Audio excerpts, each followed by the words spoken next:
আজ কালী পুজো, দীপাবলি। অমাবস্যার অন্ধকারকে উপেক্ষা করে আলোর উৎসবে মেতে ওঠার দিন আজ। কালী পুজোকে ঘিরে অনেক আনন্দ উল্লাস জড়িয়ে থাকলেও কালী পুজো কেমন যেন উৎসবের ইতি টেনে দেয়। মনে হয় এই তো আর দুদিন, তারপর ভাইফোঁটা পেরোলেই সবাইকে ফিরে যেতে হবে যে যার নিজের জীবনে। প্রবাসে থাকার দরুন বহু বছর এই ভাইফোঁটার স্বাদ থেকে আমি বঞ্চিত। তা আমরা প্রবাসীরা মোটামুটি উৎসবমুখর দিনগুলোতে যদি হিসেব করতে বসি যে আমরা কী থেকে বঞ্চিত, তাহলে আর আমাদের জীবন এগোবে না। তাই এই প্রবাসের জীবনযাত্রা থেকে শিখেছি না পাওয়ার দুঃখগুলোকে ভুলে কি করে পাওয়ার আনন্দগুলো উপভোগ করতে হয়। তাই সকাল সকাল অর্ণব বাড়ির ঠাকুরকে একটু ফল মিষ্টি দিয়ে পুজো দিয়ে রান্নাঘরে ঢুকে পড়েছে। খুব অবাক হচ্ছেন তো? সত্যি অবাক হওয়ারই মতন, কারণ এই দৃশ্য তো আপনারা খুব একটা বেশি দেখতে পান না। আসলে প্রতি বছর কালী পুজোর দিন আমার এক বন্ধুর বাড়িতে লক্ষ্মী পুজো হয়, আর মা লক্ষ্মী এবার একটা ভারী সুন্দর চালাকি করেছে।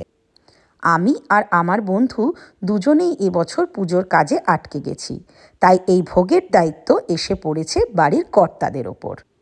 হয়তো বা মা চেয়েছেন তাদের দিয়ে একদিন বাড়ির রান্নাঘরের কাজ করিয়ে নিয়ে দেখাতে যে এটা আসলে কত বড় একটা জব। প্রতিদিন চারবেলা বাড়ির প্রত্যেকটা মানুষের পছন্দ মতো খাবার তাদের সামনে তুলে ধরা যে কত বড় দায়িত্বের কাজ, সে কাজ যারা করে একমাত্র তারাই বোঝে। এখন তাই মাঝে মাঝে ভাবি, মা যখন ছোটবেলায় কোনো খাবার থালায় সাজিয়ে সামনে আনতো, অপছন্দ হলে মাকে কতই না রাগ দেখিয়েছি। কখনো বা রাগ করে সে খাবার মুখেই তুলি, আবার করে মাকে বানিয়ে আনতে হয়েছে, আর তারপরেও কখনো মাকে জড়িয়ে ধরে একবার থ্যাংক ইউ বলিনি। সরি মা, অনেক ভুল করেছি এসব করে, পারলে আমায় ক্ষমা করো। আমি জানি তুমি কোনোদিন তার জন্য রাগ করনি। এখন আমিও তো মা হয়েছি, বুঝি তো মারা কোনো কিছুতেই রাগ করে না। তাদের খুশি শুধু সন্তান ভালো করে দুবেলা দুমুঠো খেয়ে নিলেই। আচ্ছা, অনেকেই জিজ্ঞাসা করেন যে ক্যানাডায় কালী পুজো হয় কি না। ক্যানাডার টরন্টো শহরে আছে টরন্টো কালীবাড়ি। সেই কালীবাড়ির মা এখানে ভীষণ জাগ্রত।